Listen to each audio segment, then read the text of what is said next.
Good morning विद्यार्थी मित्रों, मैं दीपक सर प्रेम विद्या मंदिर से कक्षा 10 गणित में अब हम देखेंगे प्रश्नावली जो थी 5.1 हमने पिछली बार देखी थी। अब उसके बाद हम आगे वाला टॉपिक देखते हैं जिसमें हम एपी का nवां पद एपी का nवां पद यानी कि एपी यानी कि हम बोलते हैं उसको समांतर श्रेणी। तो समांतर श्रेणी जो है वो एक एक पद आगे बढ़ते जाएंगे और लास्ट में जो पद होगा वो nवां पद होगा। उसके लिए हमको nवें पद का सूत्र जो है nवें पद का सूत्र ज्ञात करना पड़ेगा। कैसे ज्ञात करेंगे?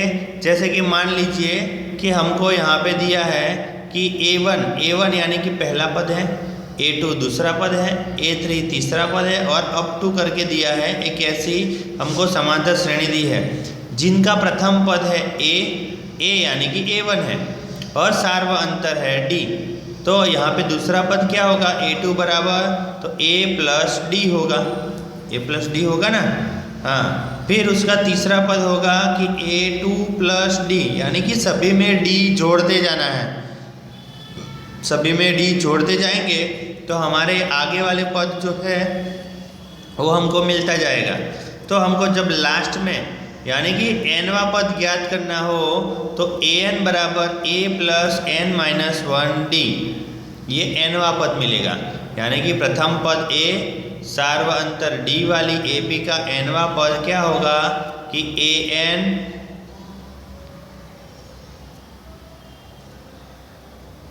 an बराबर a प्लस n माइनस 1 और d, ये है उसका an वाला सूत्र। nवां पद जब ज्ञात करना हो तब वो उसका सूत्र है, बराबर। फिर AP का व्यापक पद भी उसको कहते हैं, an को क्या कहते हैं? AP का व्यापक पद भी कहते हैं। और AP में m पद है तो am इसके लिए अंतिम पद की निरूपित करता है कि जिससे कभी कभी l द्वारा भी व्यक्त किया जाता है। अब उसके बाद आपको उसका उदाहरण नंबर 3 वो कॉपी में से किताब में से आपको कॉपी में लिखना है। तो उदाहरण नंबर 3 में हमको दिया है कि AP बराबर 2, 7, 12 से लेके अप टू का 10वां पद ज्ञात करना है। तो यहाँ पे 2, 7, 12 ऐसी समांतर श्रेणी दी है और ये पीछे पॉइंट किया हुआ है तो उसका 10वां पद क्या हो सकता है? तो हमको जो AP में a बराबर 2 दिया हुआ है और d यानी कि सार्वअंतर, तो सार्वअंतर कैसे ज्ञात करेंगे? दूसरे पद में से पहले पद को घटाएंगे तो 7 माइनस 2 बराबर क्या होगा? 5 होगा। और n बराबर हमको दिया है कौन सा पद ज्ञात करना है? तो 10वां पद, तो n बराबर 10 लिखना है। तो जो हमारा सूत्र है an बराबर a plus n minus 1d, उसमें a की जगह पे 2 रखना है, d की जगह पे 5 आएगा और n की जगह पे 10। तो a10 बराबर 2 प्लस 10 माइनस 1 गुणा 5 यानी कि आंसर आएगा 47। तो AP का 10वां पद क्या होगा? 47 है, बराबर। फिर है उदाहरण नंबर 4, उसमें भी हमको दिया है कि AP दिया हुआ है और कौन सा पद -81 है और AP का कोई पद शून्य है या नहीं वो उदाहरण देकर बताना है। तो उसमें हमको AP दिया है तो a बराबर है 21, d बराबर होगा -3 और an बराबर होगा -81। तो an वाले सूत्र में हमको लगाना है तो हमको उसके ऊपर से n बराबर 35 मिलेंगे।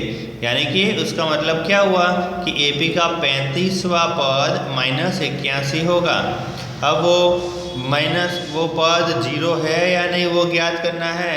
तो जहाँ पे an बराबर 0 रखेंगे तो उसके ऊपर से हमको n बराबर 8 मिलेगा। यानी कि उसका मतलब होगा कि 8वां पद 0 है। उसी तरह आपको उदाहरण नंबर 5, उदाहरण नंबर 6, फिर उदाहरण नंबर 7 है, उदाहरण नंबर 8, वो सब आपको अच्छी तरह से देख के ये सारे उदाहरण करने हैं। कहाँ तक है? 10 उदाहरण तक है। फिर उसके बाद आती है प्रश्नावली 5.2।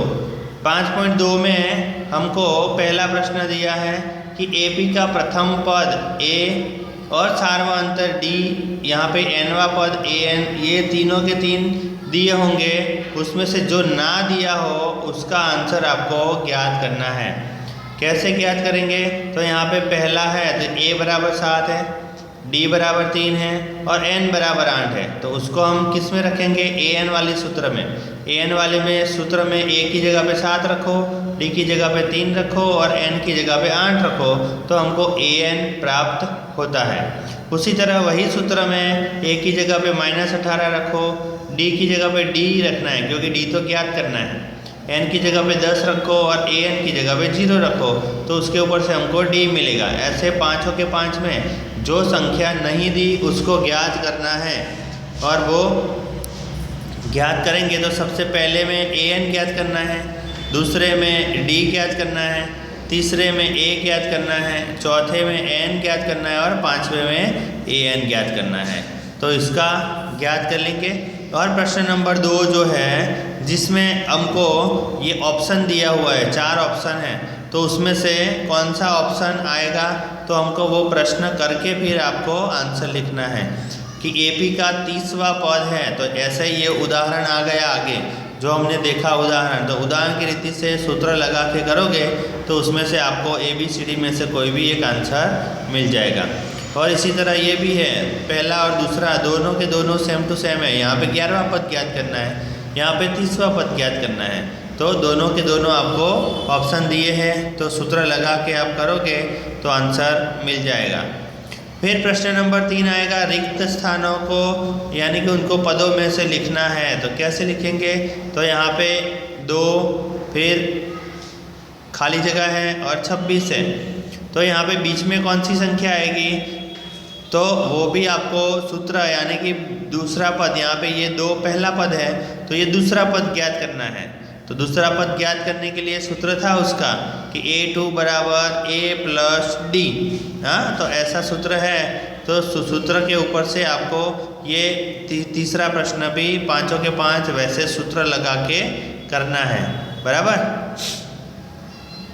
फिर प्रश्न नंबर 4 से लेके आपको कहाँ तक करना है, क्योंकि इस बार जो कोर्स कम हो गया है इसलिए आपको प्रश्न नंबर 4 से लेके 15 तक आपको करना है और फिर 16 बाद वाले 16 से 20 तक आपको करने नहीं है।